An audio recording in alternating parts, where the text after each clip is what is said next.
నరేంద్ర మోడీ గారి పరమ భక్తుడు నిశికాంత్ దూబే గారు ఒక మాట చెప్పారు. నరేంద్ర మోడీ గారు కుర్చీ దిగరు, 2029లో కూడా ఆయననే ఎన్నికల్లో ప్రధానమంత్రి అభ్యర్థిగా ఉంటాడని. నరేంద్ర మోడీ గారు మీరు దిగొద్దు కుర్చీ, 2029 వరకు మీరే ఉండాలి.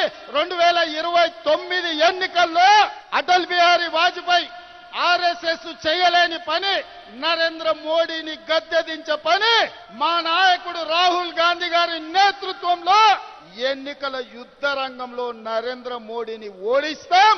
ఢిల్లీ గద్దె నుంచి నరేంద్ర మోడీని దించుతాం. ఏ ఒక్క రాష్ట్రంలో కూడా తిరిగి అధికారంలోకి వచ్చేటువంటి పరిస్థితి లేదు కాంగ్రెస్ పార్టీ. వాళ్ళు ఈరోజు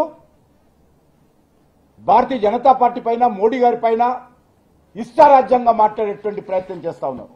గత పార్లమెంట్ ఎన్నికల్లో 3 సార్లు వరుసగా ఓడిపోయారు. అనేక రాష్ట్రాల్లో అడ్రస్ లేదు.